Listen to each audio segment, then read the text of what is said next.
Hey there, listener. Welcome to the Deep Share podcast.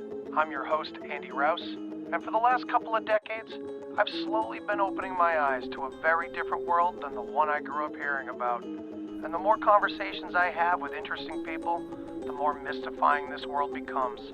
So without further ado, let's get deep. We've got science to celebrate! Demons bliss out! After what, baby? Come on! There is rebellion in the wind. It will be crushed. Everything I've said is true, it's real. Dinosaur fossils? God put those here to test our faith. A damn lie, I saw them with my own eye! Did IQs just drop sharply while I was away? We did illusions, man! None of it is true!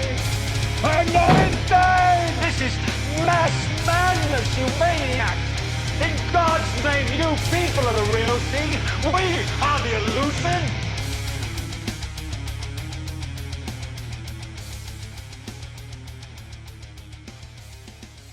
Welcome back to the Deep Share. I am here with an epic group for an epic roundtable to discuss all of the lost history we've been digging through in the past few years and what it's all come to. And is there a conclusion yet of any of it? Or have the things we uncovered only led to more questions? So here it is. We have Matt from the Great Deception podcast. We have Andreas Xirtus with us. We have Casey Watson. We have Jeff from Shadowbanned and Shane from Newsome, but I didn't know it all. What's going on, everybody? What's up, man? What's up, man? What's up, brother? It's great to see you guys. This is a pretty big power band you put together. I'm pretty impressed. Hell yeah. It's a yeah. super group. You guys, only a couple of us have the hair, but it's all right. Hey, what are you trying to say? You got the beard, though, bro. All right, that's Oh, fair. yeah, yes, yeah. So, how's everybody doing? Good, man. It's good to see a bunch of familiar faces. I know Matt. I know Shane. Obviously, I know Andy. Who's this gentleman here? Casey. I know your name, but I can't. I'm having trouble. Have you connecting heard the dots. of Golden Gate Starfort Command? I feel like I have. Yeah, I feel like. Follow him on Instagram, I'm pretty sure. Right? Yeah, I'm sure I follow you on Instagram. That's probably what it is. And obviously, Xirtus, I haven't met you, but it's great to see you. We're meeting now in the future. It's Hell happening now. I love bringing all these nice people together. Casey, why don't you kick us off here? Let's give the audience a little refresher or a little background into what you've been looking into and how you've been doing. I've been good, man. Just trying to survive in this fucking matrix madness we got going. I don't know, the latest thing I've been digging into at least the last few days, it's been like it's a huge one so it's kind of daunting to take, but I've just been looking in the whole waterworks, the New Deal, damming reservoirs, all this shit. There's cities and mines being buried underneath these reservoirs, and not only are they failing, the reservoirs are failing just because they fucked with nature and diverted a river and created a man-made lake that's not refilling itself anymore. It's revealing all this shit that people like even the mainstream don't even have answers for. So it's just really interesting, and there's lots of implications, I think, that ties into all of this stuff we've been getting into.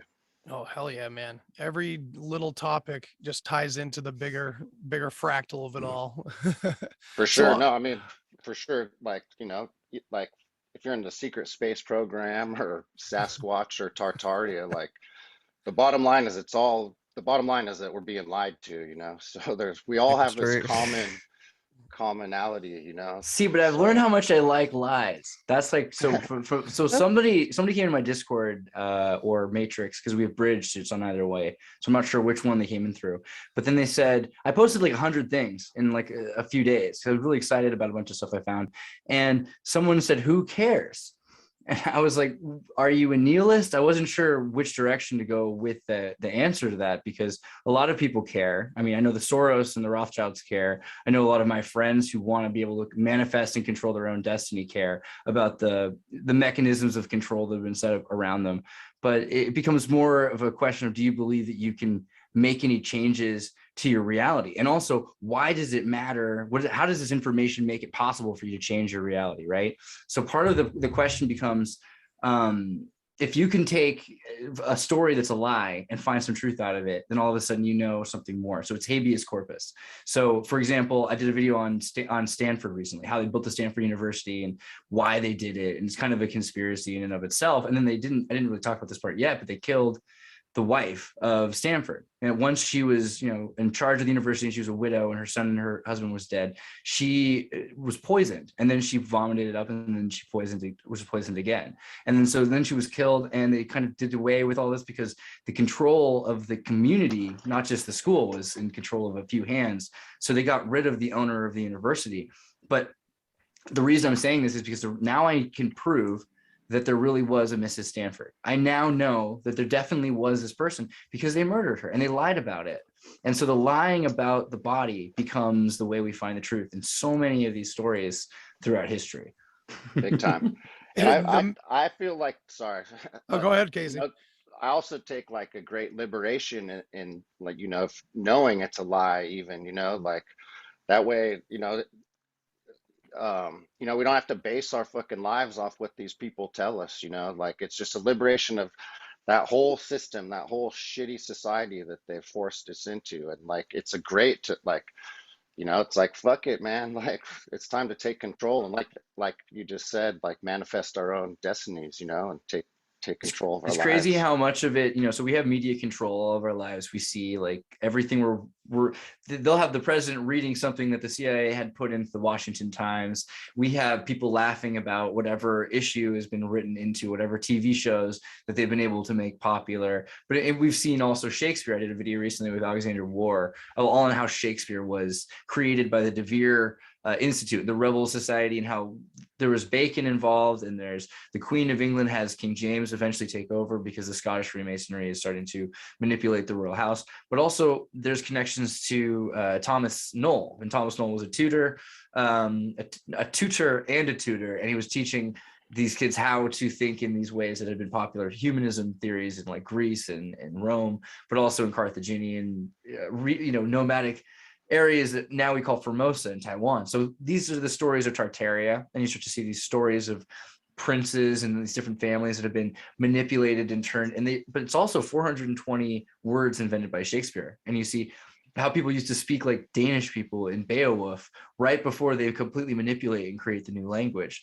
So it's interesting to see how resets have happened before. People keep saying in mainstream culture right now, this is the great reset. Maybe it'd be better to call it the next reset, right, and in order to refer to the resets that we've been through before. But it's still amazing how much we can find of, because there's 5 tutors to 500 royals who seem to run everything, and they're from the same.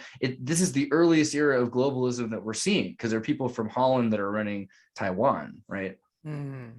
Yeah, that's pretty nuts. Xirtus, thanks for joining us. I appreciate it. It's been a while since you've been on, and I know that you wanted to come on and specifically talk about like codices and stuff like that as well.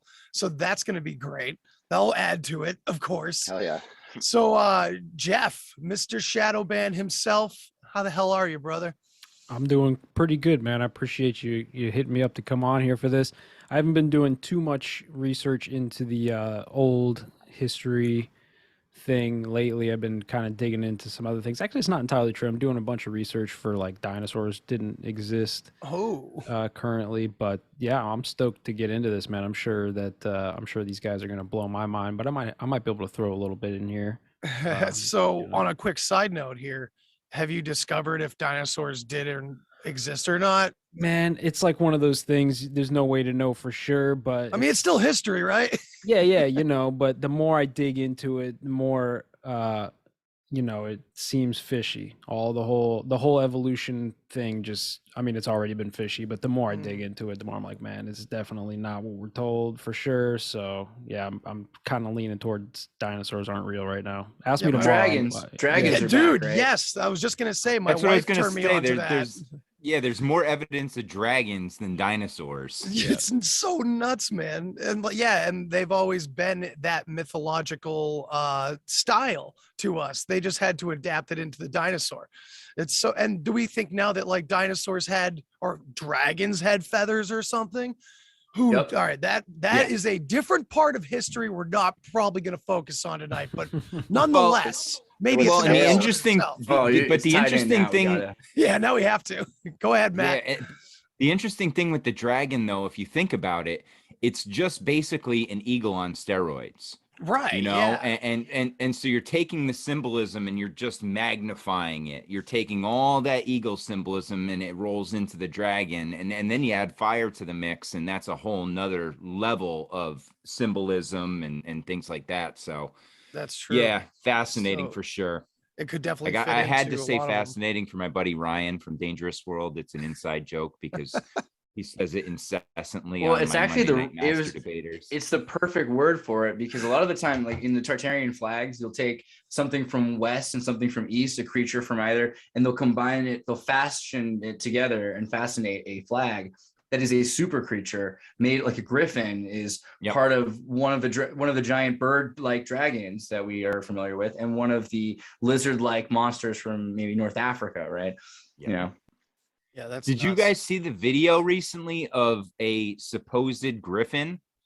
No. What? That this guy's like petting. He's petting this Oh, yeah, I griffin. did It's see that. this eerie looking thing with a beak, and it's got kind of like malty black feathers on its head, and yeah, it's supposedly a griffin that they've made in a lab or brought back in a lab. You've seen Chickanosaurus, right? Craig Venter started doing genetic modification and adenovirals to remove sequences, because it looks like what happens is out of mutations, it's lost its teeth and the beak is protruded, and that's why you have this jaw that's come out as a beak. But if you start to revert and fix these broken sequences, then teeth will emerge from chickens and feathers become more like fur, and we're able to actually turn on some of the more freakish features and bring back what we think of as this dinosaur dragon monster. Yeah, so instead of a beak, now they have like a canine, right? I mean, they have teeth and they have the snout, and yeah, it creates a whole different level of adventure, that's for sure. And people always forget that birds are reptiles, right? Like Right. so many reptiles are very strange. There are warm-blooded reptiles. There are I forget the name for birthing reptiles that don't just do eggs, but there's every kind of reptile. Yeah, and I mean, to tie it right government back officials. in. Yeah, and government officials. Yeah, exactly. I mean, Lizards. And just to the tie it worst right back in reptiles. to the symbolism and everything of a reptile and all of that. It all fits together anyway, man. So dinosaurs aren't real. They were actually dragons. And then Dinosaur is now the I want worst to go. rebrand ever of that dragon. Yeah, seriously. Now Jurassic Park seems lame, and now that shitty Matt Damon movie, The Great Wall, seems cool. Like, what? How did that just happen? Yeah. Well, from what I'm researching, man, I'm starting to think that a lot of it was giants. I think they're digging up giants, and obviously they can't tell us it's giants. So it's, they got to just tell us it's a dinosaur, man. They find a giant bone and, it must be a Tyrannosaurus Rex. We got to assemble it. Yeah, there's actually, to be fair, that makes a lot of sense, because they can use the word dinosaur scientifically and it not mean anything to do with reptiles or anything that we're familiar with the term. They can use that term to mean terrific monster on land in any respect. But there's also this idea of tiny bricks versus the giant bricks from that period. So that's another question is, were there giants with smaller people working together that have been completely washed away? And that's another theme of our mythology as well, that we had giants at the same time as regular humans. So beats me at that level. I'm not sure. I've seen so much evidence for like giants, or at least anecdotal evidence. But then on the other hand, I've uncovered or helped uncover like so many interesting plot lines that seem to suggest it was just much taller statured people like you and me. It maybe got bigger and bigger as we go further back or something, but it wasn't necessarily like on separate species or something. It was just that situation where when your enclosure gets smaller or something like that, which is an interesting idea. I don't know. Well, Beowulf, in the original Beowulf, which is only like 1000 AD, there, and it's a pretty crazy story. He has a reptilian dragon he makes love with, who's, essentially, it's not just a dragon, it's a reptilian, beautiful person that has a child that's half Anunnaki or something, right in the Scandinavian Beowulf. So even from the beginning, our idea of what makes this reptilian monster different, it's cunning and it's human-like, in certain ways, which that's, I think, a big problem they're missing from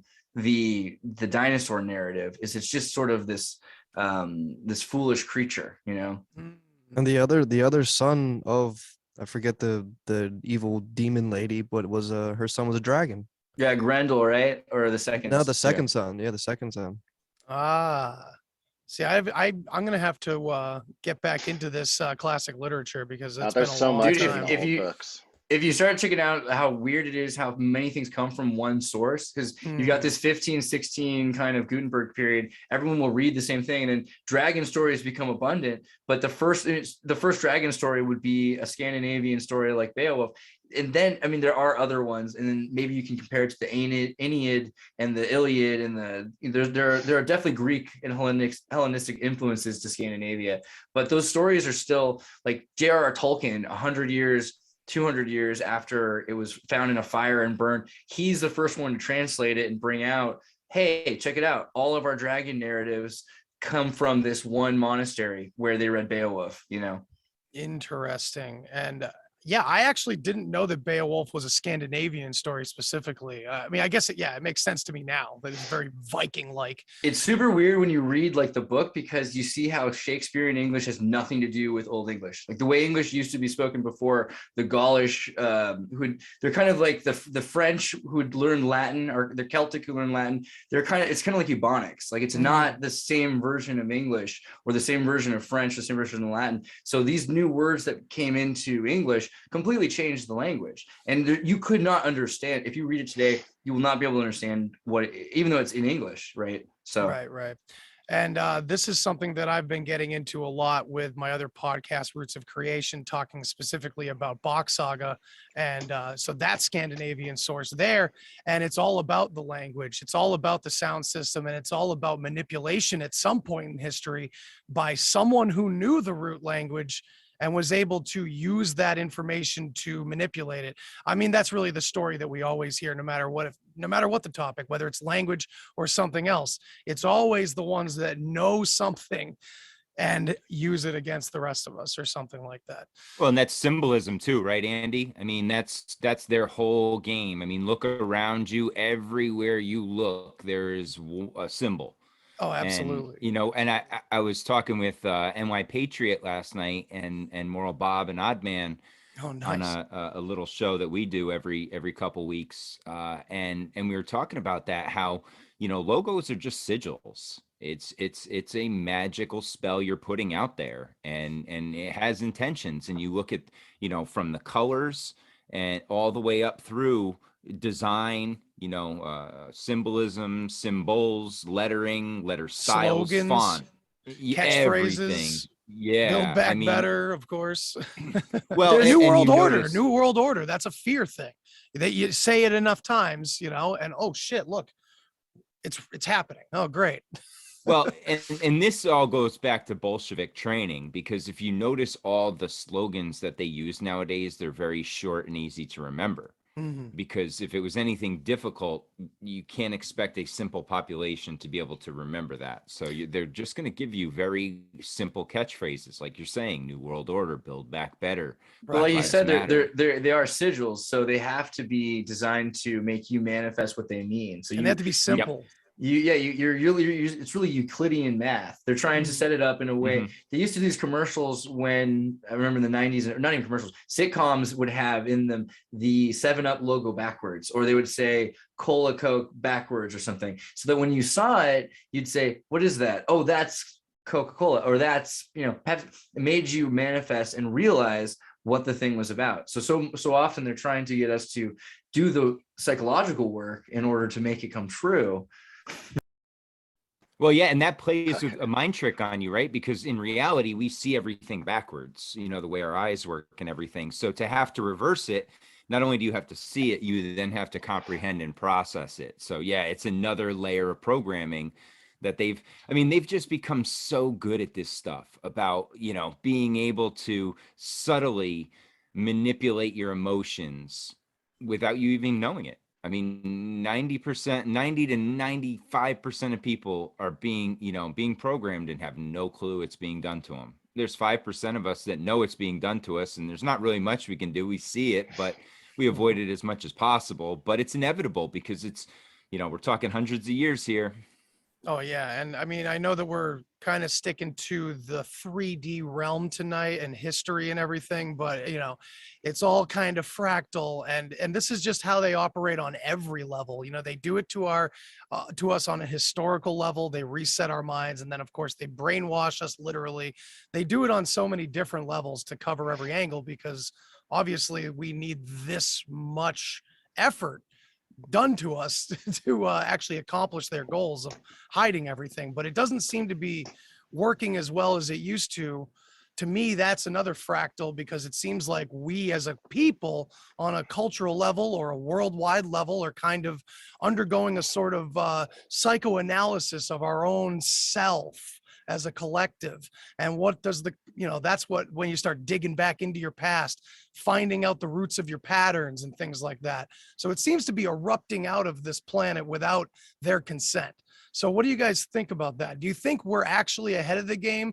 Do you think we're actually getting some ground covered? Or do you think we're still running off into so many different rabbit holes that, I mean, specifically with history, man, shit used to get older, and that was controversial. Then shit wasn't as old, and there was time added in possibly. And so I just want to get my head around where we are right now. Bro, At, gas the is beginning of $8 a gallon. 2022. Gas Yeah, is that's where $8 we a are. gallon. Oh, What do you want me to say?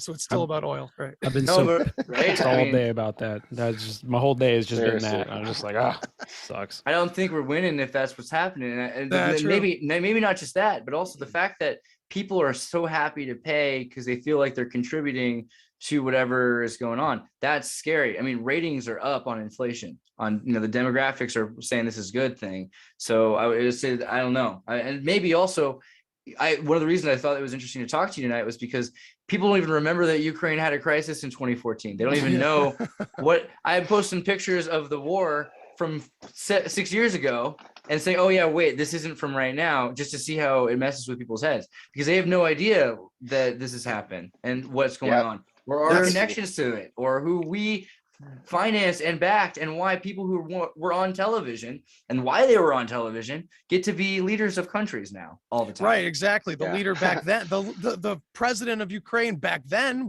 was acting in films. He voiced dressed as Iron Man Paddington at that Bear. point. He played. Well, Paddington you know Bear. what's ironic too is you right just can't before take that guy Russia seriously. invaded. But right before Russia invaded, the president who took over in 2014 was being charged with treason in Ukraine.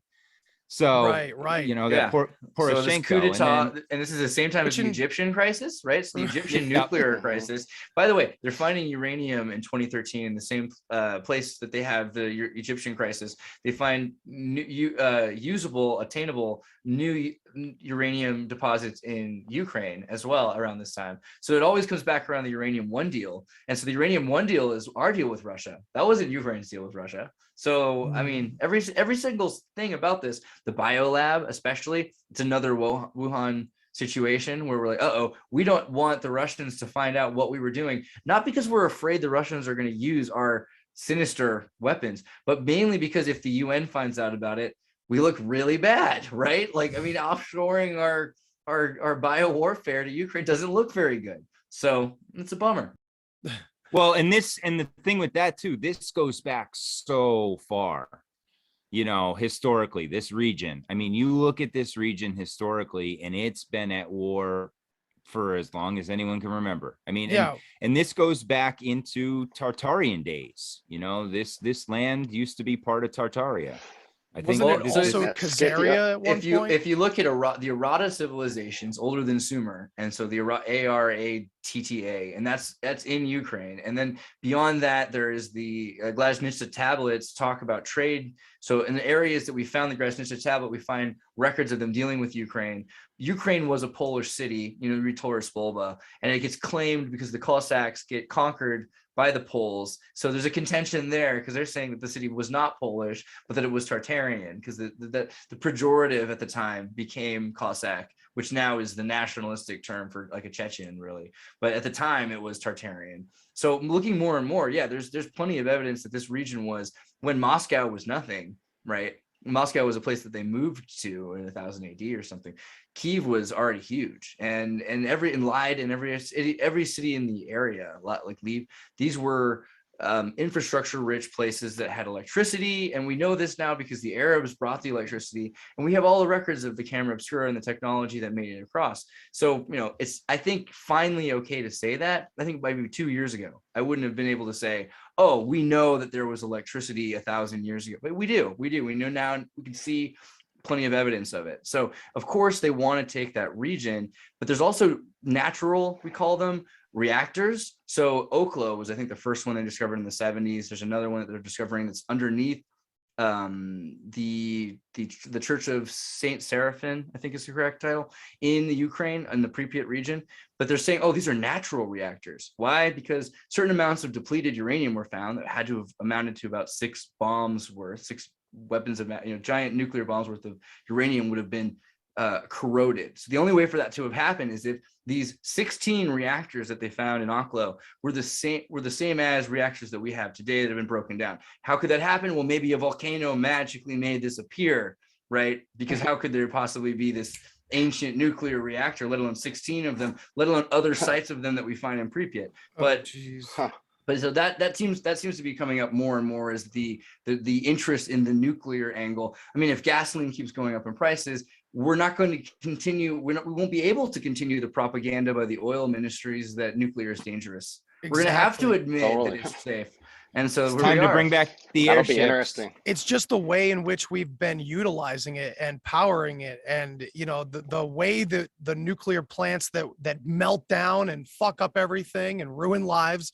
It's a bad system, and there's a better system that exists. Have you and seen it the physically exists? Have you seen the what's that called? The not piezo, the ferrofluid meltdown reactors. So they literally melt down because they're held together through electromagnetic current. And Yes. then if it breaks, it just turns back to liquid and it melts down, but then it won't operate ever. Right. So it's safe, Yeah, man. And they have nuclear power plant facilities, or at least one that was like a prototype, and it's not utilized at all. And it would recycle the waste up to 4 times back into generation. And it would be a world-changing game changer. But of course, all the propaganda, and this probably goes back forever. I mean, what you're talking about and what's going on right now, oddly enough, and you mentioned Pripyat, and it's like, what's up with Chernobyl?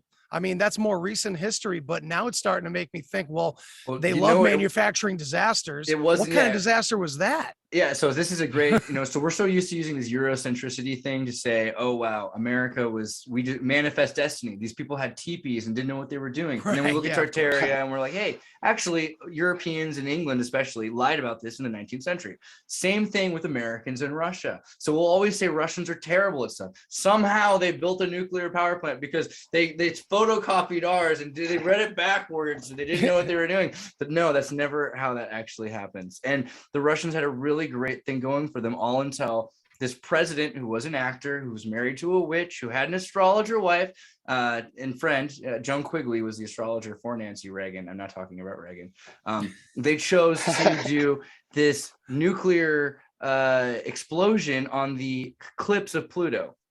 So, I mean, it's either the most awesome coincidence for the CIA in all history, or they chose to, and there's all these documents that show that they chose to have men drop out of planes, land on the ground, kidnap, and take over the lives and identities. I mean, this is beyond credit card identity fraud. This is CIA identity fraud. So they'll take over the lives of these Russians because they're Russian trained. You've got people born in the United States who spoke perfect Russian, because they're in a town of people that left the Romanov family. So they'll come down and then they end up in Ukraine, where it doesn't matter if you speak perfect Russian because they're Ukrainian. So they end up running these Soviet power plants and they're in charge of people. And then they say, hey, blow it up. And they blow up, and then they say, blow the second one up. And then they're like, we can't. And they're like, do it or your family die. And they say, blow up the third reactor. And then they say, we're not going to. And like, well, I'm going to kill your family and you're going to get sent to a gulag. Like, we don't care. And so that's why only 2 of the reactors blew up, because the Soviets tried their best to stop what was the craziest espionage act of that month. Because, by the way, this isn't the only time the United States or some other MI5 involved government agency has manipulated and destroyed a power plant. I mean, I think Japan had a crisis during Fukushima. Well, no, I mean 1972 actually in Japan. There's a whole other one before the Trilateral Commission was created, because George Bush Sr., president of the CIA, before he had to retire into being presidency and take over for Carter. There's a lot of other stuff that we were doing to, or we, the CIA, were doing to clean up, nip democracies in the bud around the world, right? So this is, again, the same scenario has happened where they've controlled all this. I think Cristina Fernandez Kirchner from Argentina who is the only person I think Putin follows on Twitter.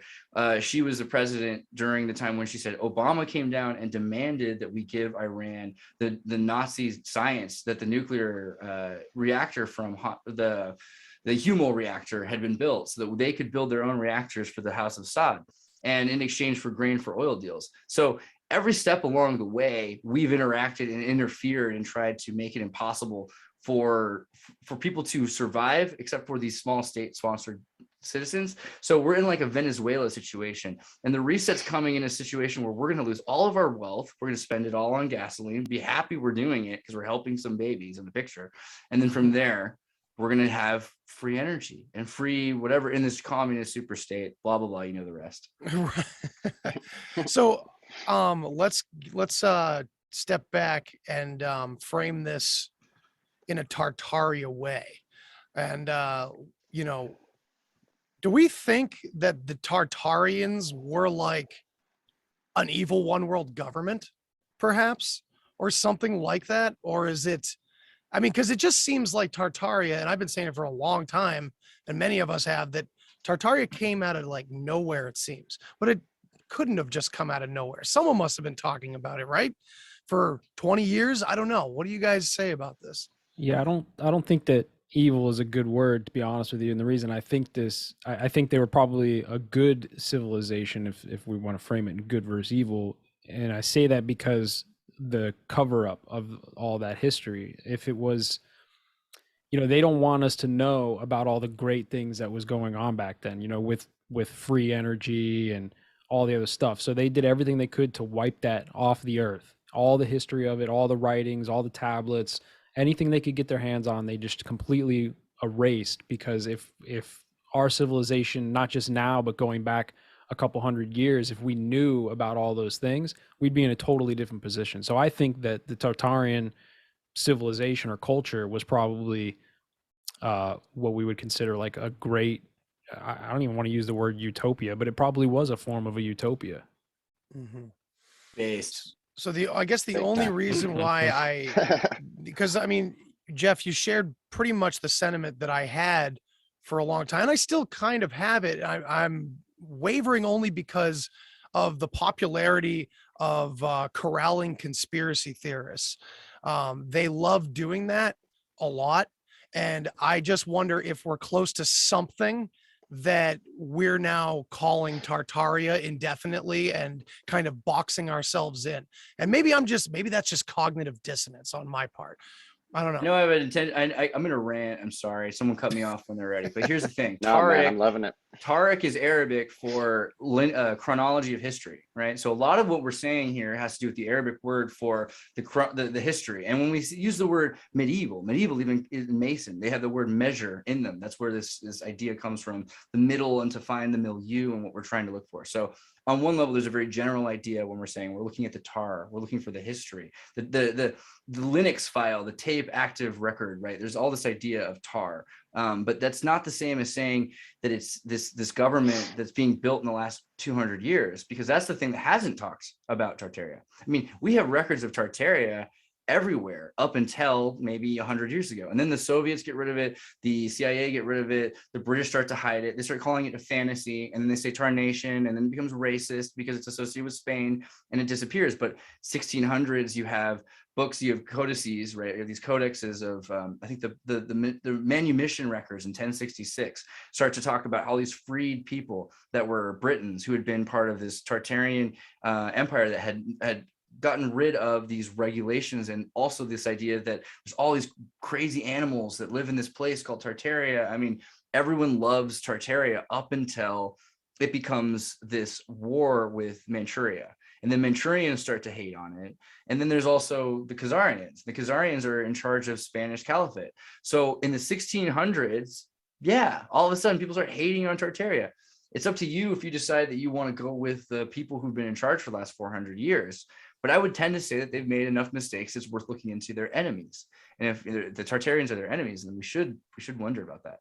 Okay, I love what you're saying, man. And I think the way I want to kind of go into this further is that let me say it in a different way. It's almost like do you guys feel like the bad guys just moved right into to what was once Tartaria? Would that be a better way of saying it?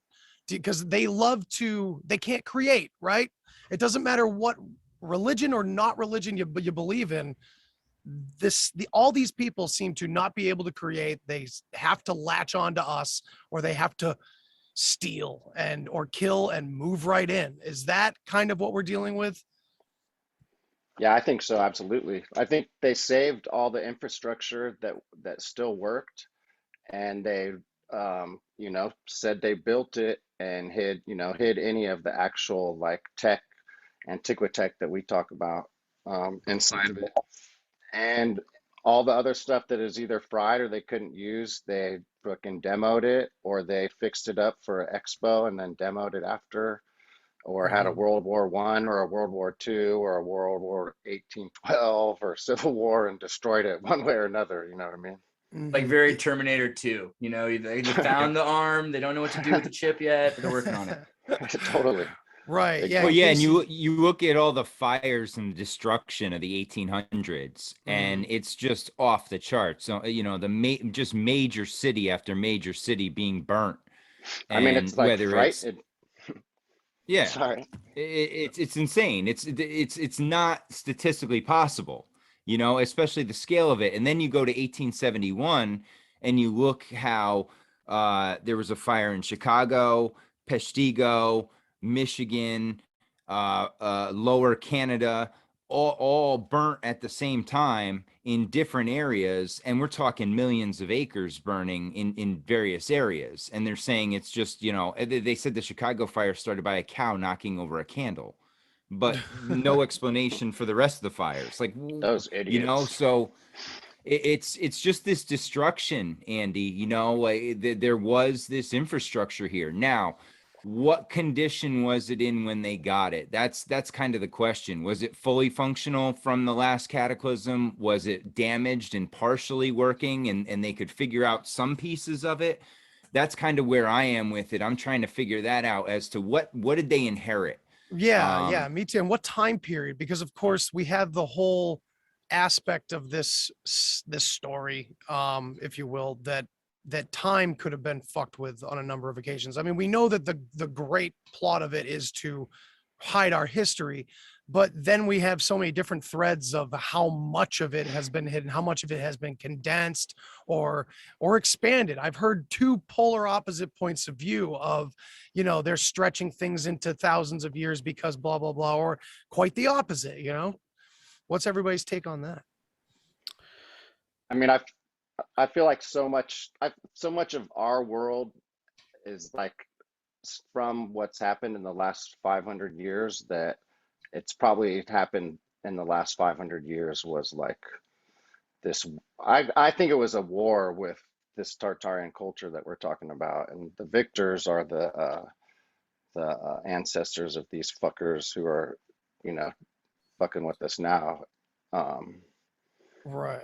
I just started to lose right? my train of thought. I just started losing my train of thought. Hey, that's my favorite thing to do. I've got a bit. I think it's right though. You look at 1666 and the fire of London, and then anything after that is new stuff. And anything you think of as anything older than that are all books we got out of a library in 1732 from a fire that happened from a library in 1666. So there's not a lot of proof that some of these books really came from before that. They could have been completely rewritten at that point.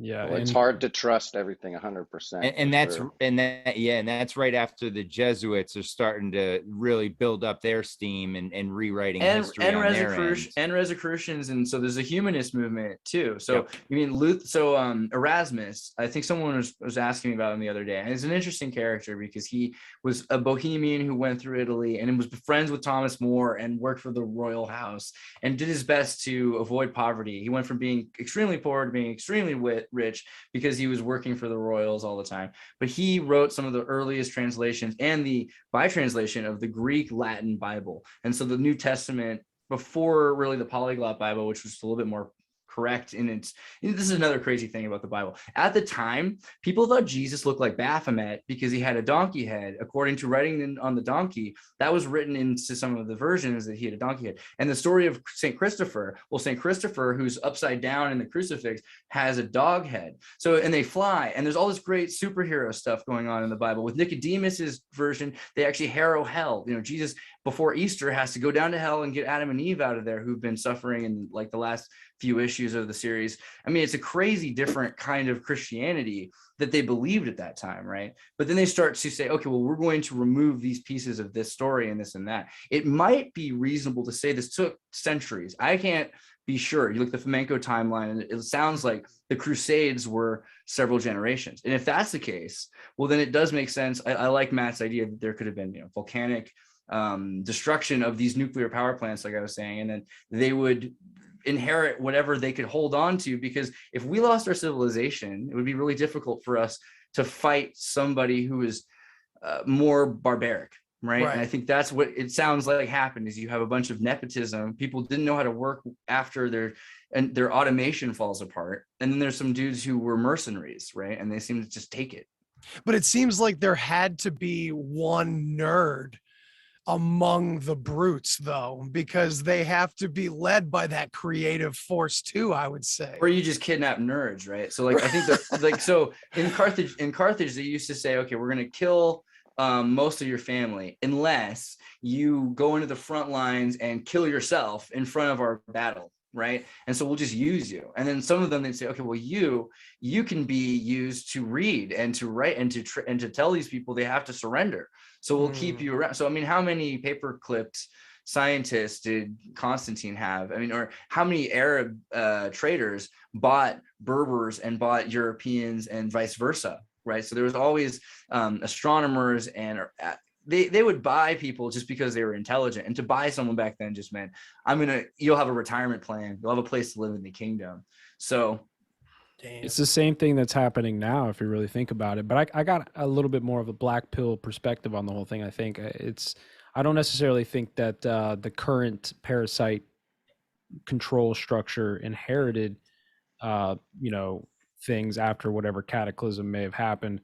I think that maybe that they were the ones who actually built it, kind of like what we have now, right? Like the parasite class has pulled all these strings to have us build this great society and all this awesome infrastructure that we have now. And now they're trying to push this great reset, and they're going to, whatever they're going to do, and they're going to inherit the infrastructure again after this reset. And that might have been what happened last time. Maybe there was some parasitic hands behind the scene that built up the Tartarian culture, had a great reset a few hundred years ago, and the same parasite class, instead of inheriting it, they just, they already had what they built. They just got rid of those who built it. Yeah, dude, I hate to say it, but I really like that, because it kind of it brings it's like an Occam's razor kind of thing, where it's like it's just kind of a repeat. And I talk a lot about the cycles we as humanity go through, and it does seem like after that great height of spiritual freedom eventually comes around the wheel to the absolute opposite at some point. So yeah, and all those wars, I mean, even now, right? You see Russia now. I don't know what's true and what's not, but Russia's apparently just dropping bombs all over, civilian populated areas and things like this. Is like, are they really targeting a child hospital, or are they targeting some ancient infrastructure that they don't want anybody else to know about that's going on. And the same thing goes back Or to the world biolab. wars or biolab, right? Yeah, that could be a thing. But I'm Which starting to could think be that, from ancient war stuff, plague Right. technologies. Yeah. yeah, I think honestly that whole biolab thing is just kind of a psyop, man. After everything that's happened in the last 2 years, you know, you could just put the words biolab in a headline and everybody's jumping right on it, Especially us. especially us, right? What were they called before biolabs?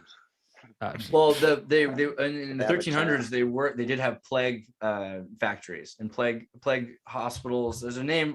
There's a good term for plague places where they invented plague. There's islands that the Italians took over, which were for manufacturing plagues, and they would bring people with plagues to them in order to cultivate plagues, in order that they could drop them on people. There's plenty of evidence that they had the worst of biological warfare long before we started using it. You know. And that could have been how they did the first reset, or you know, the last great reset could have been started with some like the plague could have been part of this reset before. Have you heard that term Vergeld? So like there's a term they used to use for the value of a person's life, you know, and they actually had like a calculated thing. Like if you're a Welshman, it's 120 it's like 80 shillings if you're unprosperous, and if you're prosperous, it's 120 shillings.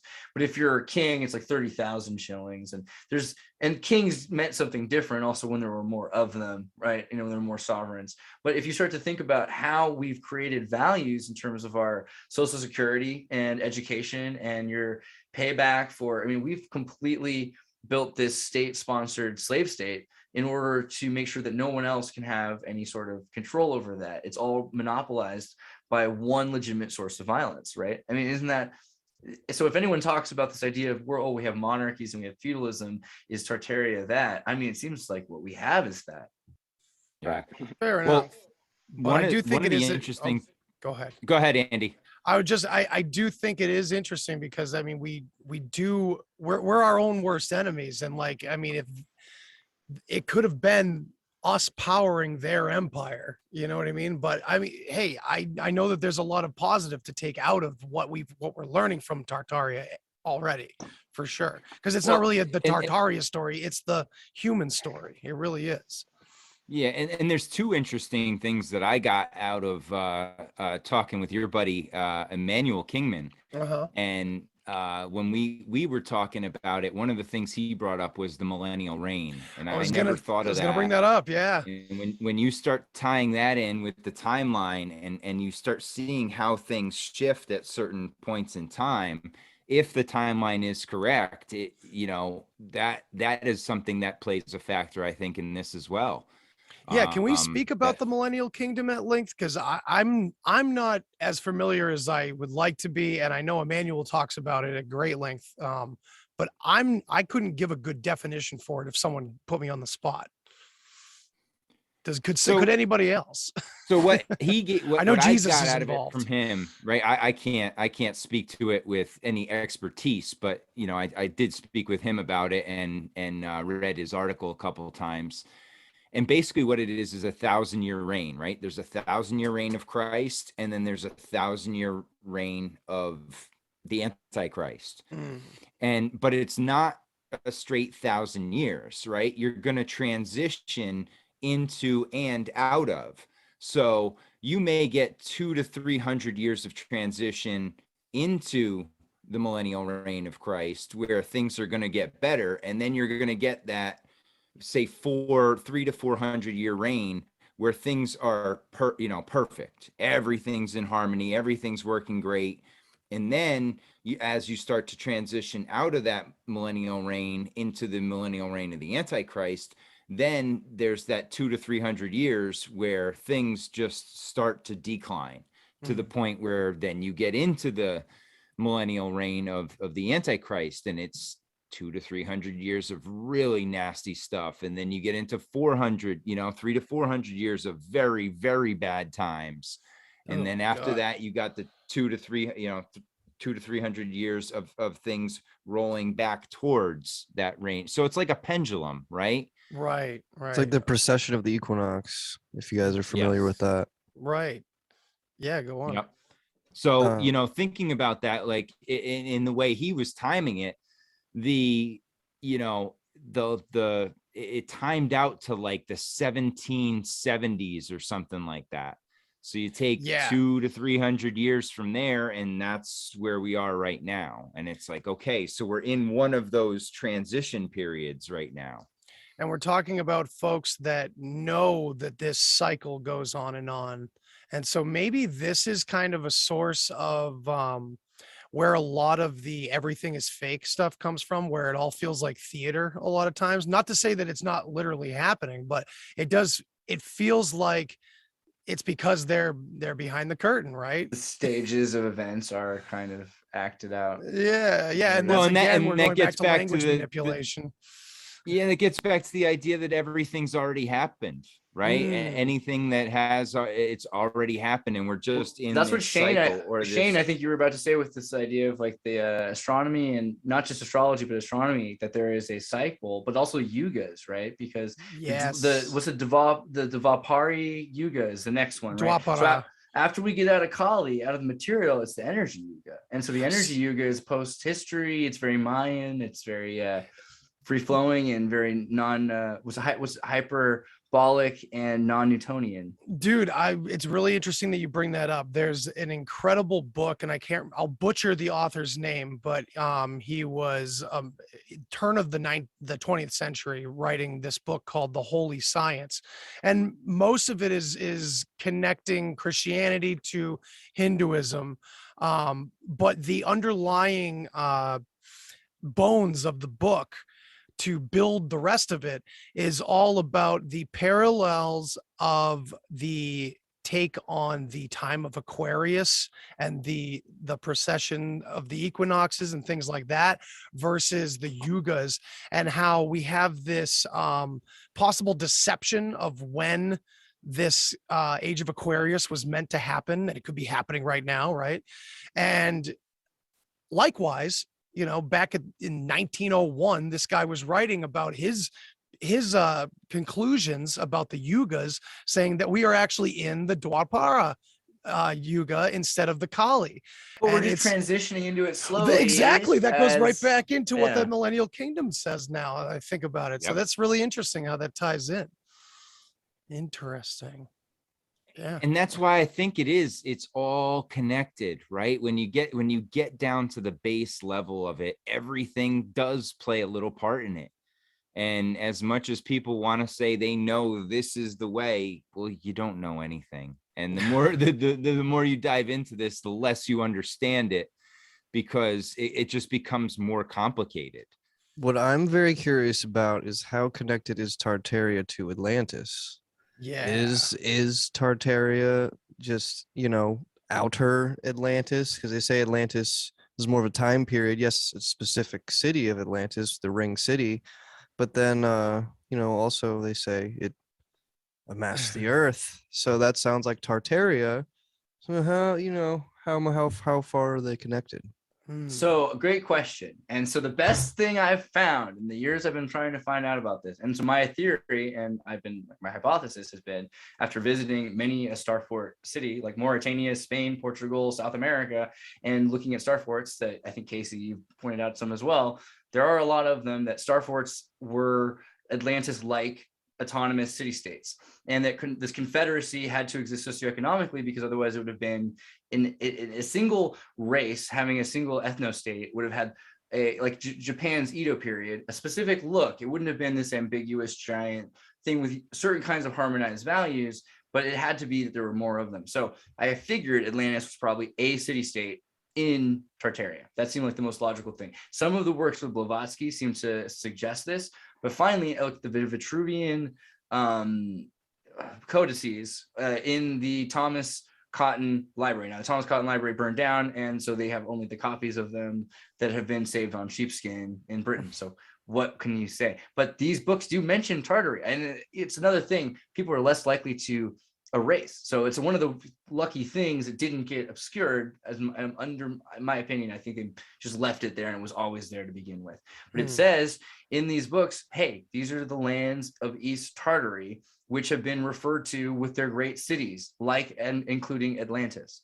And there's also Andreas, what time frame is this? This is 1732 is is the burning of the library. So anything after that. But technically the codices is supposed to be from 1530s, because 1536 is when De Vere has tutor Thomas Knoll brought in from the house of Cecil. Cecil has hired Thomas Knoll. And so he has worked with, and he can speak Latin and then speaks Greek and has been in Italy. And so the likelihood of this being a legitimate document from the 1500s is very high. And I believe it probably is.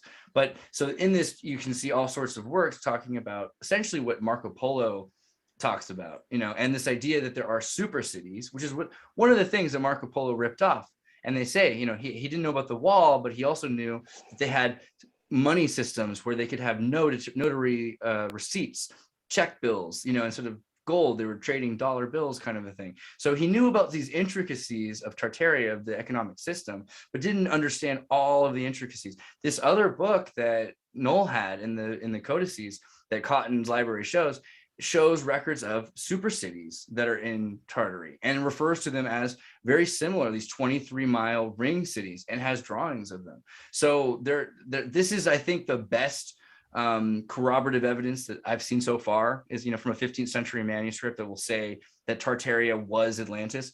But the other thing you have to remember is, I think someone said Utopia earlier. Thomas More had written Utopia, and Francis Bacon wrote New Atlantis, which is very, very much influenced by Utopia. And they're both talking about east of Tartary, that they'll build New Atlantis. So part of this is this idea that Atlantis is a term that they were using when they didn't know what they were talking about for the generation or two between Tartaria's fall and the seizing of Tartaria. Because so much of it became fantasy. They were like, hey, they used to be able to drive cars. Oh, hey, they used to be able to fly, or who knows the levels of where trains become. But we now have these books where you see like Nash and Lilly, John Lilly, they're talking about they had electricity, they had lights in pyramids with illumination that we cannot describe the sources of. Sound in glass orbs. Sound familiar, right? So if they're talking about electricity and light bulbs and things like that, you can kind of get the idea that these are very similar concepts. So I think Atlantis is part of Tartaria. That's my pitch. See, what holds me up is that you either hear Atlantis was like 13,000 years ago or 200,000 years ago. Okay, so there's an answer to that too, which is the Hindu and the Vedic year. So the Vedic royal year is actually like 700 years. This is why the Veda looks so much older than it really is, because there's another metric of years, which takes millions of, which is really thousands of. And so it's probably more like 4,000, right? Or maybe 6,000 or 4004 BC to 2000 is something like that, where there's the beginning of something. And the beginning of something is very different than the ending of something, which could be probably about 1,000 years. I think this idea of 1,000 years of peace before an Armageddon period kind of makes sense. It sounds like we have all of these stories of, hey, there's going to be an Armageddon. Hey, and then we're like, whoa, there was that Armageddon. So maybe there really was an Armageddon. I don't know. It's reasonable. Yeah. I'm going to bring up another dead guy. Have you guys heard of the author Ignatius Donnelly? He writes about Atlantis in the antediluvian world and stuff like that. He's long gone now, but it's very interesting. And it's tying into a lot of the Scandinavian tales that I'm hearing about Atlantis with Bok Saga. I don't know how familiar everybody is here with Bok Saga at all. It's very controversial. It's weird, but the root language system, the sound system, dig into it because it will sell you on what's going on there. But when it comes to Atlantis, it's Altlantis, which translates to all land is ice, or all land ice. And they describe this as a time period, clearly the Ice Age, that occurred to the Northern Hemisphere. And that there was a place, of course, their story. They talk about their home at the North Pole. And more as I look into Ignatius Donnelly's work and kind of cross-reference it with a bunch of other things, it's starting to look like Atlantis might have been this paradise in the North Pole that's talked about, and that these replicas, or Atlantis perhaps, was this Atlantic region, and that many of these ring cities were popping up as we're talking about here. That from what I'm hearing according to the Box Saga at least, this primal one was at the North Pole. Well, And that those sound more everything like is spread out. That's one's more like Thule or Tahuli. That's like those are the supernatural lands of the giants, which are more. I mean, those are where Yeah. I've heard those stories of them being like magic and there's space time. Have you looked into Box Saga at all, Oh, Andreas? totally. Box Saga is one of the most important things. Actually, Interesting. If you'd brought up Donnelly last week, I just did my video on New Atlantis with Bacon. Donnelly comes up because he was in one of the first ciphers of the Bacon cipher codex. So when you start looking into codices, the Box Saga comes up because so much of this is about people that, by the way, they have lions on their shields. So clearly they've been to Africa and they've been through Timbuktu. And Timbuktu was a university where people would show up that were like educated professors, and they would sign up to become students because it was the most advanced place in the world. And you'd have 100 different scholars and scribes sitting there to learn how to inscript these new ideas and symbols. So much of how we look at every single letter, the Latin letters are reverse of Etruscan letters. The Greek letters were designed from people that were trying to figure out ways of expressing symbols to people who had never read them before. So they could see this 1,000 years later, and it was a dead civilization. How could we pick it up and read it? So the Box Saga is our most useful thing. It's a codex for sure. Yeah. But what's crazy about Donnelly is Donnelly was a senator. So Donnelly was he was a senator, and I'm in Minnesota right now, near Hastings, where he was at. So the Hinckley fire happened, burned about 500 miles of Minnesota. The railroad company did this on purpose, wiped out thousands of tribes of tens or hundreds of thousands of Indians. And then they completely rebuilt after a reset here. It was I think 1894, 1898 is when Donnelly ends up moving his way into politics because he's one of the first persons to say, hey, this was a conspiracy and a reset. So Donnelly's really important in a lot of crazy ways to this. But I think one of the main things that people forget about him is that he'd written an entire series on other places that he thought of as potentially simultaneous Atlantises. He didn't think necessarily it was one or the other. He's one of the first people to say, hey, it looks like there's a few of them, right? Oh, yeah, absolutely. Yeah. He doesn't, he's not necessarily Box Saga, waving the flag or anything, but yeah, just very similar to J.R.R. Tolkien. He was obsessed with the Finnish folklore and all these different theories and everything. So yeah, they all connect together. Frisia, the lost island of Frisia, where they think some of the original English language and the Box Saga symbols came from. The Swedes, this connection between Anglo-Saxons and Sweden and Frisia. Swedes don't speak the same language as Danish. Like Danish and Norwegian are really close, but Swedish is well far off. And then there's an entire region of Holland that doesn't speak Dutch that speaks Frisian, and everyone's like, what is this language, right? Right. So do you guys, what's the consensus here about something like the Tower of Babel story? Are we thinking that this was like maybe an original reset? Maybe this was the first fall or something like that? Any takers? Any thoughts on that? I don't know. I go back and forth sometimes with the whole Babel situation.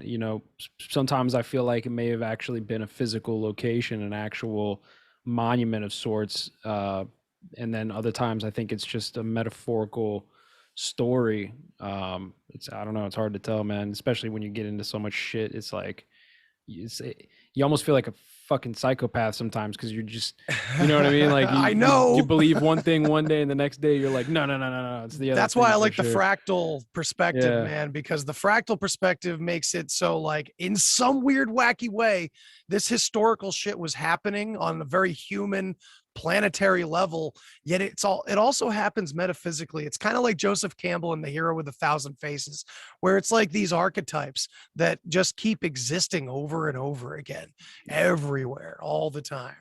So it's pretty cool. Well, it makes me think that a lot of the history is written after each reset, and it mimics the previous history from beforehand.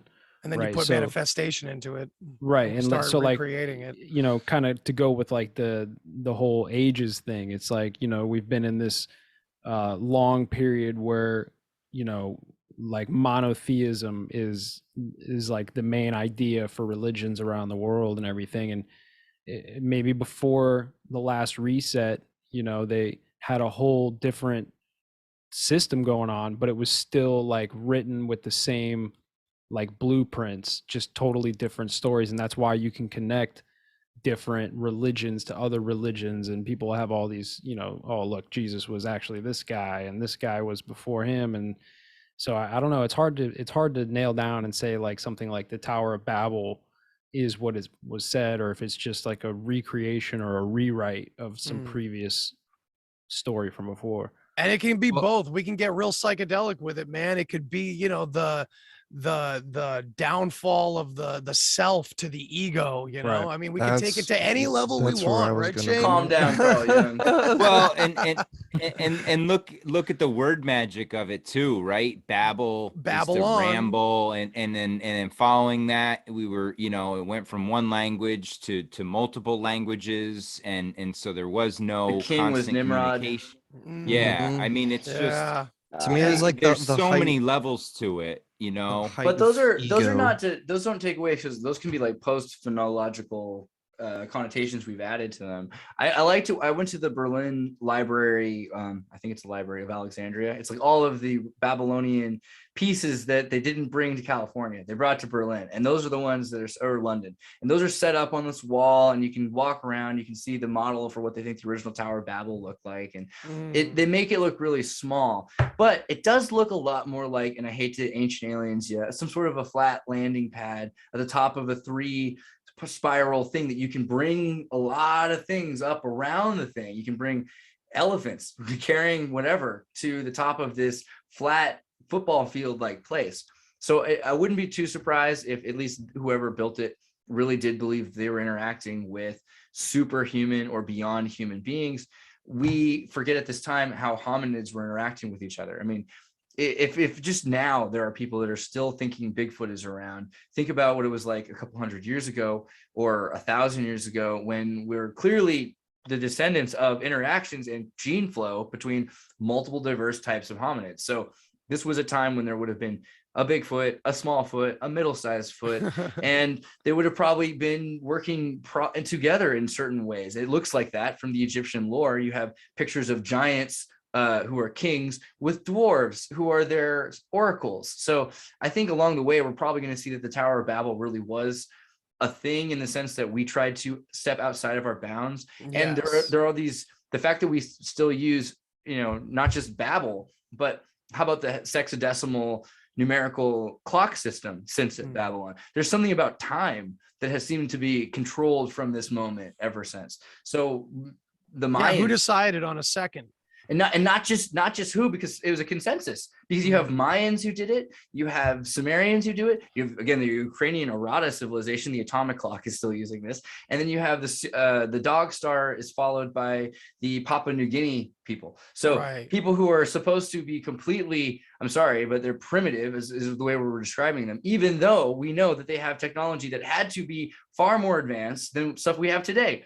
But we know that there was the Bay of Pigs, and we know that they gave diseases to pigs and drop them off on islands, the Portuguese did, before they came the year later to hunt down people and turn them into slaves. So of course, we know that we've given brain parasites to cultures, and or again with the we, but it's happened. Portuguese have done this, and now there are places where there are barely any records left, but we know that they came from a civilization at one point that shared these common beliefs, that there were dragons, that there's a 60 cycle number system, that there's a twin sun, and that we interacted with multiple kinds of hominids. Now, if that's not the most universal story, I don't know what is.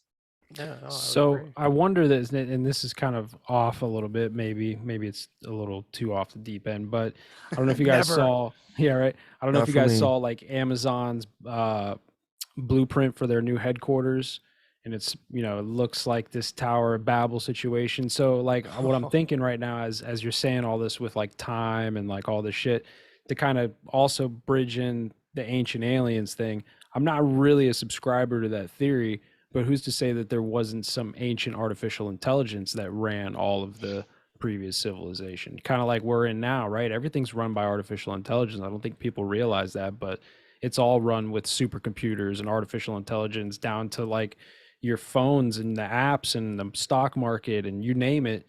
It's all being manipulated with this technology. Amazon's freaking artificial intelligence all day. They're building their Tower of Babel headquarters. So maybe beforehand it was artificial intelligence that ran and designed and set up all of the systems for like a Tartarian civilization. Well, That's we're a also pretty- getting into the Anunnaki story because I mean, it's really, if you've seen the movie I, Robot with Will Smith, I mean, I, Robot is like literally the tale of a Dappa. It's nuts. Go ahead, Andreas. I'm Just wanted to sorry, you throw know that me. in. I'm just like, ah. No, Like, that's so fine. I just wanted to you- make sure I threw that in because That's it's fun. Asimov's key. But Jeff, what you're saying is, have you heard of Cynthia Sue Larson? Do you know the lady who's from the Mandala Yes. Project? She's great. And one of the things that she's talked about is how AI contacted her as a child. And there's a lot of precedent for how this is possible, that electricity is able to break the loop, as we understand it, of time by cycling over and over again in order to contact the original cycle. So if something's turned on at the beginning, it can contact from the very end whenever it was first turned on from. And we have this idea of those linear accelerators as reset gaps that can go back if the world too far Berenstains. Little crazy, but I like the idea because it connects with this idea of not being aliens, but these underground Agartha, Telos, Shambhala, the Huli, all of these underground cities. They say that they're super advanced. They cannot interact with us, or else they'll mess with and deviate our timelines.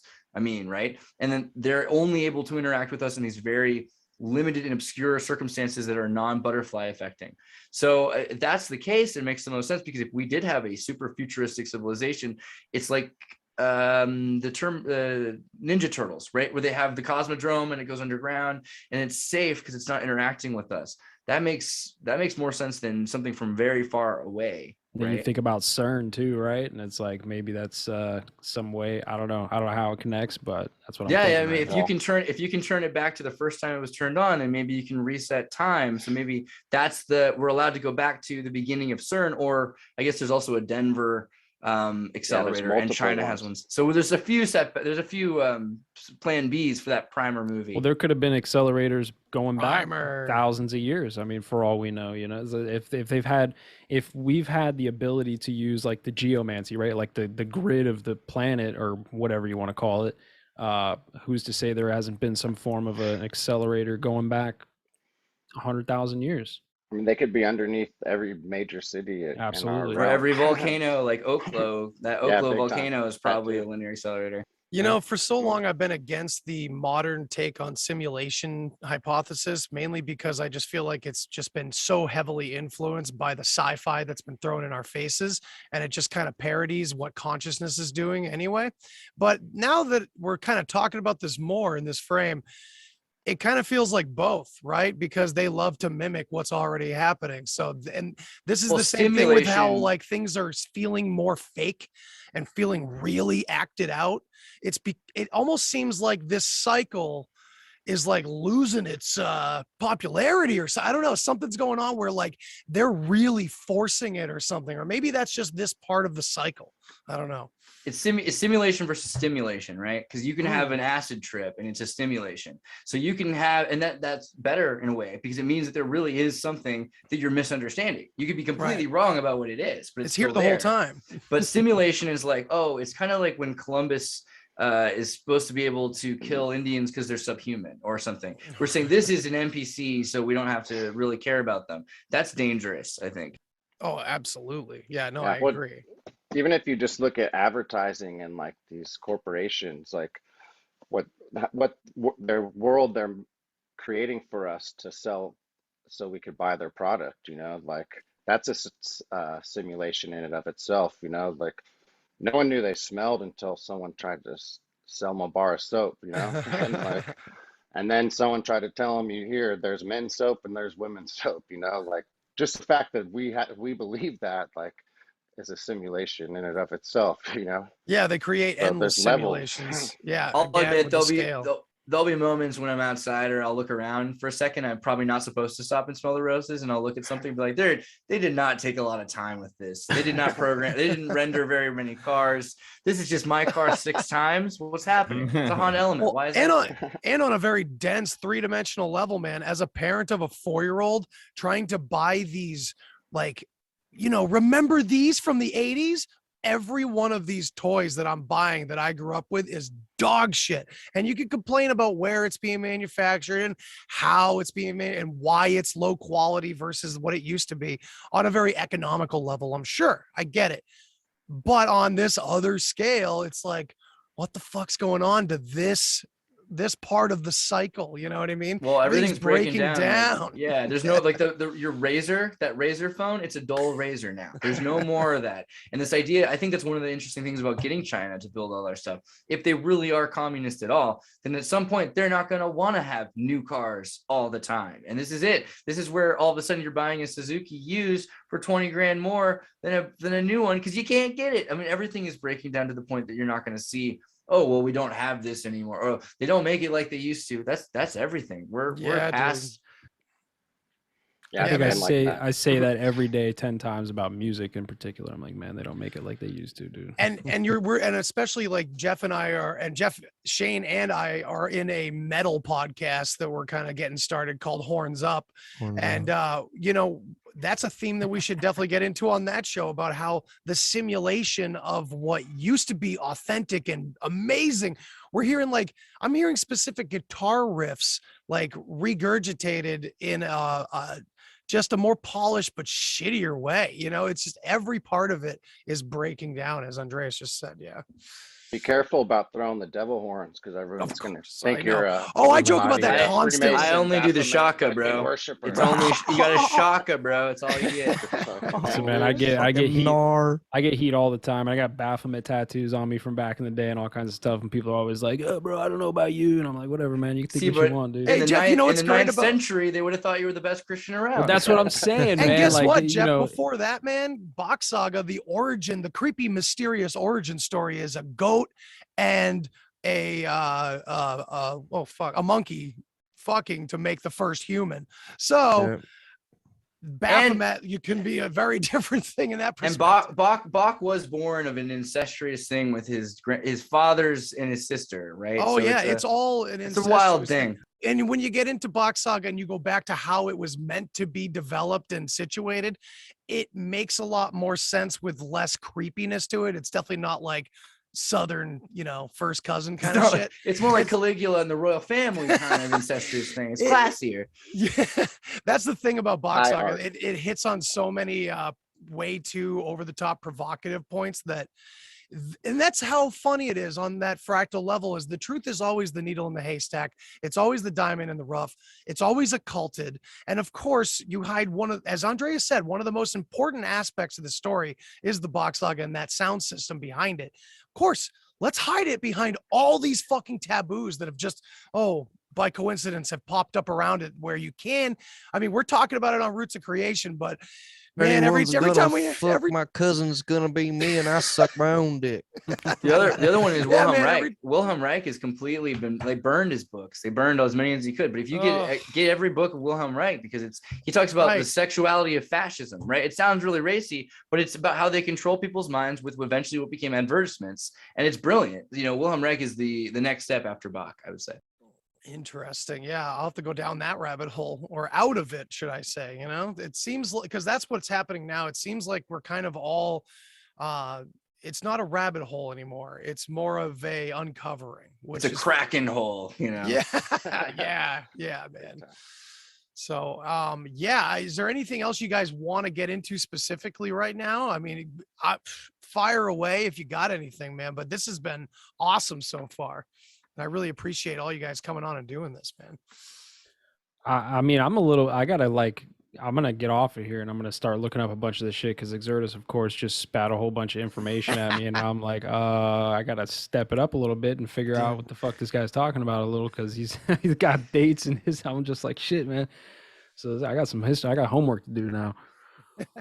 Yeah, Andreas has always been like the supercomputer on the show. Yeah, this is the best. Bro. This is the best way to process this disorder that I have found. I don't know what else to say. Amen to that. I would say though, like, you guys, do look into. So some things I found really interesting is like Anthony Johnson is the first person to own a slave, and he's a black guy from Uganda who came to the United States, first person in the United States to own a slave.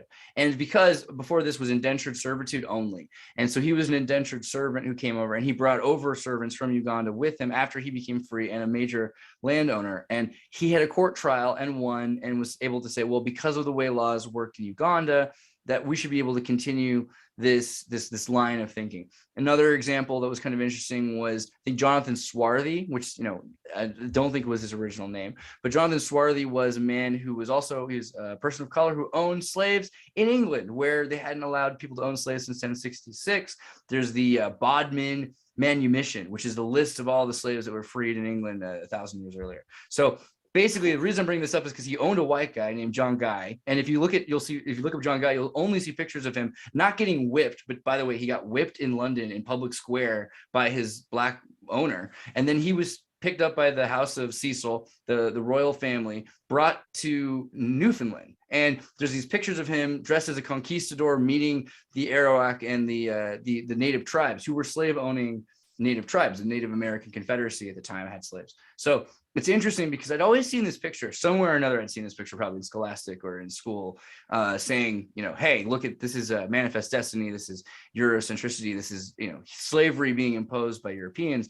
But really, it's interesting to find that he had been whipped because he was a slave himself who'd been picked up during the Sir Francis Drake expeditions to the Caribbean, where he, you know, taking over Cartagena and everything. So it's interesting because we have this idea of slavery.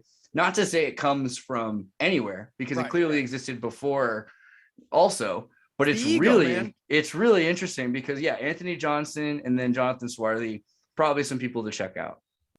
Yeah, it's the ego, man. It's everywhere. I mean, I'm not trying to say there isn't, like, you know, purposeful agendas going on, of course, but on that psychic level, man, it's our collective ego that's just, it's inevitable. It's a part of us. Maybe it's the contrast we need. I don't know, but I think we've had enough contrast. So I'm glad that we're bringing all these ideas together more and more. And, you know, that you brought up something interesting there about how that happened to him in public square. And yet it didn't travel far enough to be the truth for too long. You know what I mean? Like it went into hiding. And only now, all these years later, that we're talking about it. It's like maybe part of this is a game of telephone, while having a party knowing what they're doing, preying upon that known game of telephone. They know for a fact, because this has happened so many times before, it only takes this amount of time for this amount of the population to forget this much of a situation. It takes this much longer for it to be completely gone. You know, maybe a lot of it didn't have to be a massive wiping out of people or anything. Maybe they just had to put people through all this terrible psychic warfare over and over again. And eventually it just, you know, these pussies were able to hide all their crimes. Well, I mean, we started the show talking about Ukraine, and that's like the same thing. Like, boom, you know, 6-7 years ago, you know, Oliver Stone makes a documentary about what they're doing, taking over the whole situation. So yeah, exactly, man. Yeah. Well, then, and then on top of that, you throw Antarctica in the mix, right? That's the one treaty that's never been broken. And, you know, there's just something so fishy about Antarctica. And I was listening to my buddy, Moral Bob. He was talking with Kyle from Big Dumb Podcast. And they were just, you know, goofing and brainstorming. And he was like, I kind of at times think of maybe Antarctica's where the controllers sit, you know, above us, kind of Truman Show style. And just throw in different factors, you know, influence levels, you know, they need a little bit more government. Let's throw more government in there and see how it reacts with the people. You know what? Too much government. Let's pull that away. Let's throw a little war in there, you know. They just announced that they found the Endurance today, which is the ship of the Shackleton from 100 years ago. They just started talking about that. So when they start looking at all the islands around Antarctica, where they're like, hey, there were colonies and bases here, but they're on already established colonies, and they have to start to admit, okay, well, yeah, the weather was different. I'm sorry. Dude, that's another repeating theme, because we're constantly finding ancient structures with more modern structures and less quality built on top. It seems that the more buried it is, the older and more advanced, no matter what. Alien versus Predator is real, bro. Yes. I mean, a perfect example of that is like Sacsayhuaman, right? You have these giant megalithic stones, the massive stones, and then on top of them are built, there's like smaller bricks that, you know, more primitive people would have put on top of these giant stones. And it's all over like Central America, right? Whether it's Teotihuacan, Sacsayhuaman, take your pick. Bovatoya is the island in AVP. They use a real island. It's controlled by the Norwegian government, and it's like a military base. If you go right now on Google and you start looking for little places around Antarctica, you'll see there's this thing that's not an island, but it's just a base. And there's some pictures even because they have an oil drill or something. It's a volcanic mining shaft. And there's hundreds or more around Antarctica of these companies that were associated with Epstein and Maxwell's Terra Mars projects, right? Dude, see that whole thing. I don't want to get off on a whole other 3-hour conversation, but like, part 2. You want to get into like what's beyond Antarctica, right? Like a lot of people in this community are flat earthers, and I go back and forth. Again, it's like every day my opinion on it is different, but I kind of talking outer space, Jeff. The cartographers all said there be dragons. That's what all the maps said. There be dragons beyond. What I'm saying is, rather than these controllers, like what you were saying, Matt, right? Rather than being in Antarctica, like the director of the Truman Show, right? Like that's their hub. Maybe it's what's beyond Antarctica. Maybe the extraterrestrials, these beings from outer lands or extra lands. There's more. So maybe it's not flat. I don't know, but there's definitely it's definitely not solid, right? So we've only ever gone 11 miles deep. The Soviets went 11 miles deep. The Marianas Trench 11 miles deep. They just announced they're about to do another. I think it's a program to go 11 miles with a supersonic thing to do a LiDAR and metric scanning of what's down there, right? We just had the Godzilla movie about the Agartha. Inner Earth, man. This idea, and there's super saturated rock. BBC just announced they found another sea under Earth. So there's a lot going on down there. Yeah, and also like we have old video. I think it's like even from the 90s or late 90s, some documentary. I think might have been a James Cameron, the wettest director in Hollywood. I think he had a documentary about getting down to the very bottom of maybe the Marianas Trench or somewhere nearby. And that's not even the deepest place. It's the deepest we're allowed. Right. So he went down and they hit this pool that, I mean, it was like the Great Salt Lake, but times 1,000, where they literally could not penetrate into this pool that was at the very bottom. It was just very odd. I don't know if you guys have heard this, but there was a study that was done, and these scientists discovered that there were, I don't know what's true, right? But like they say that they discovered that there's this under the ground, under the crust, so many miles, like I think 400 miles down, there's like another whole ocean layer down there, and that there's every so often there's like this migration of rays that happen, and they always discover these new species of rays, and they're like, where the fuck is this coming from? And they were just speculating that these rays are coming from this underground ocean that's 400 miles below the crust or whatever. And there's these dragon mollusks, which they can live in 300 degrees centigrade in arsenic pools. So the extremophiles that are living under there are dragons, right? Like that's basically they breathe literally fire because they literally have to. And then they are made out of metals that they've absorbed into their bodies. I mean, the other thing is every single secret military base is based around some crazy tunnel structure. You've got South Dakota, Washington, D.C., Oregon, take your pick, every single one of them. The Giants Mountains, I mean, they're all secret tunnel systems, and we have all these drilled tunnel systems that we put in, but I mean, how many of them are already existing tunnel systems? Yeah, you had guys like Phil Schneider saying that they were building the DUMBs, the deep underground military bases, on top of pre-existing. Now, he was saying they were extraterrestrial, and I'm just thinking like maybe it's Hollow Earth situation or something's going on. There's definitely like, I don't know if it's Antarctica itself, but beyond Antarctica, right? Like Admiral Byrd says, maybe you go a certain distance and boom, now you're in a whole other land that's just not, we're not privy to or something. Yeah, I like to think there's like extra Earth, Right. Like, yeah, me too. Yeah. God give Earth. Lampsty on the Crater Earth dude. Like, I'd like the idea of like there's all these craters, these we're just like in a puddle. huge land. Well, also Every like this kid idea that plays every kid who plays Minecraft is like, duh, because as they play Minecraft, the levels just keep growing. So check this out. So early in the show, we were talking about giants a little bit. I mentioned how, you put something in a cage, it limits the size it's going to be able to grow. You limit its area.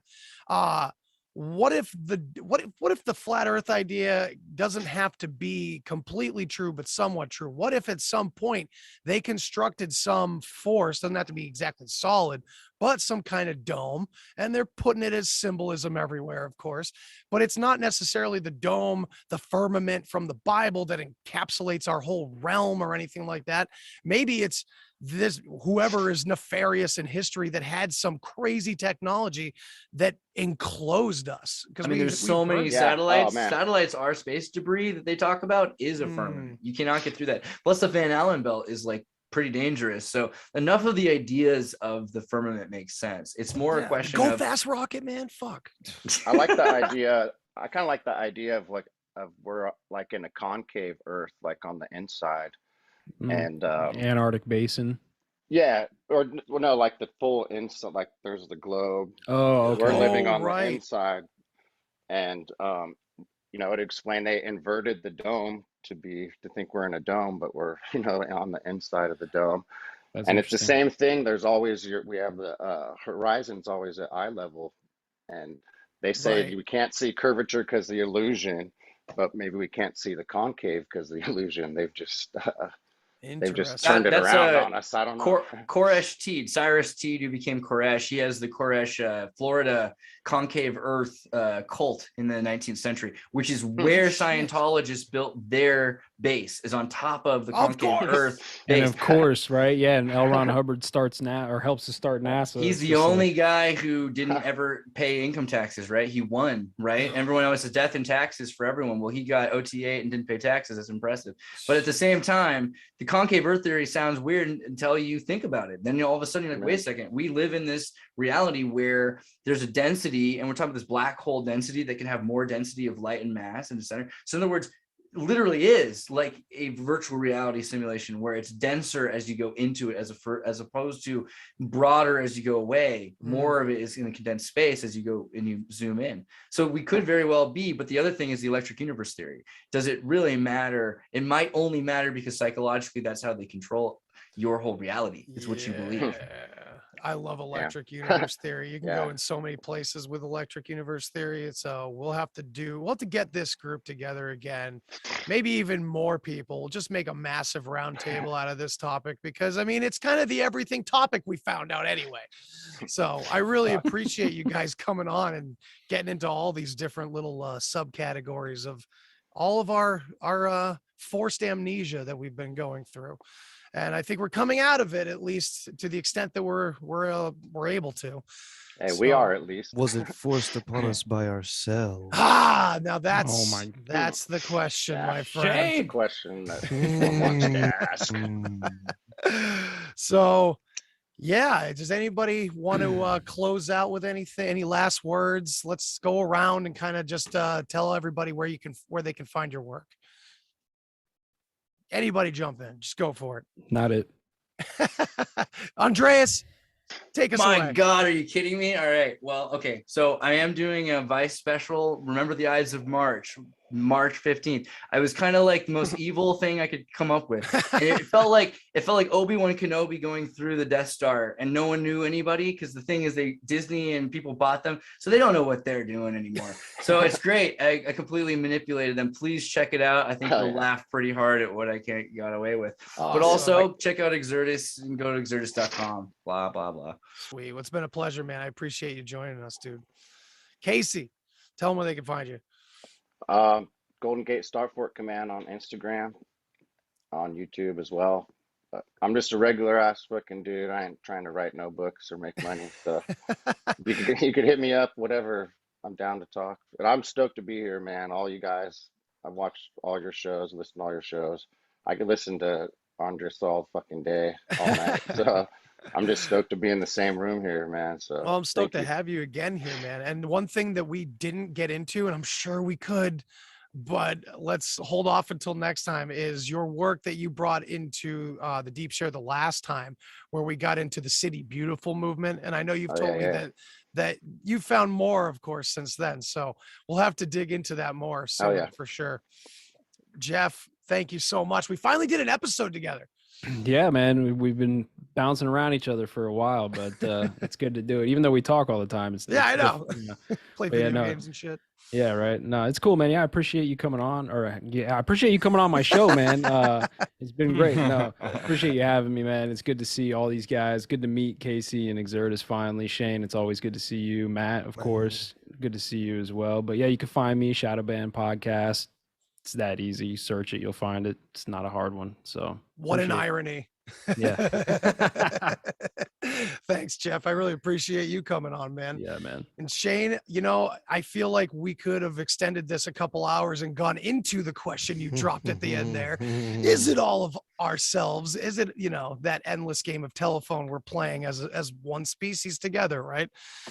Some of us bad, some of us good, whatever. But anyway, I appreciate you being here, man. And we're going to be doing a lot more shows together, obviously. Tell the people where they can find you. What's up? I didn't say much tonight, but that's because I'm not too studied up on history. But, I've had a lot of psychedelic experiences and can extrapolate things into that realm. Yeah. So if you want to hear psychedelic experiences and just crazy fun stuff, come check me out. I Newsome, but I didn't know it all pod. It's no K in the Newsome. Gotcha. Thank you, man. I'm on Instagram. I Newsome pod. Sweet, dude. Thank you again for coming on. Thanks for having me. Yeah, shit. Dude, Andreas, freaking great to be in your presence, man. Casey and Matt, great to meet you guys. Matt, I listen to you all the time. That's basically where I get of all of my history recently. It's from Matt. Hell yeah, dude. All right. And Matt, we finally got to do a show together. I really appreciate you coming on, man. And man, we've done you've had me on your Monday night show before, and that was awesome. And yeah, thank you so much for coming on here, man, and let the people know where they can find you. Yeah, thanks for having me, Andy. It's an honor. I've been listening to you for a while now, and I'm the new guy on the block here when it comes to podcasts. So it's great to meet you, Shane and Andreas. I've heard you on multiple shows, and like Casey said, I can't get enough, man. I love the work that you do, so keep it up.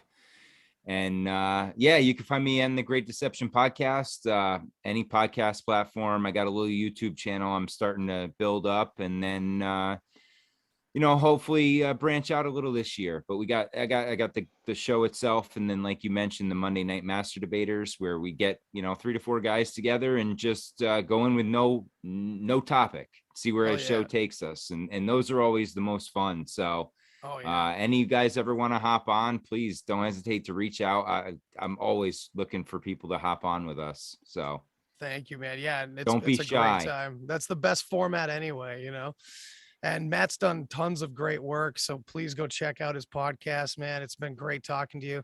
And yeah, we'll have to do a one-on-one sometime soon and dig into our love of baseball, because I grew up playing baseball, man. So we'll have a lot to talk about that the listeners will be like, when are they getting to some Babe Ruth conspiracy? What's happening here? Why are they just fucking geeking out on baseball? Well, we'll have to bring Michael Wan on, because he crushed baseball for me with all the Freemasonry and shit that he does. And I'm like, man, nothing's pure anymore. I remember taking acid and watching that Ken Burns documentary on Ty Cobb, and it completely changed my life. Holy shit, I've never seen that. I'm gonna have to do that. That's great. All right, guys. Well, everybody, thank you for checking out this epic roundtable of epic proportions about the state of our amnesia right now in the world. And I think it's getting better, but who knows? We'll see what happens tomorrow and the next day and during the next reset, whatever. So thank you, everybody. Thank you all. Take it easy. Thanks for listening to this episode of the Deep Share Podcast. If you want to hear more, then hit that subscribe button. Follow me on all the social places. And remember, think for yourself, but don't always believe what you think. Till next time. Human sacrifice, dogs and cats living together, that's Tartaria. Enough, I get the point. You have meddled with the primal forces of nature. And you will atone. What do we know? What do we know? If I know what we know, then I can tell you what we know. And if Someone else knows, okay? I mean,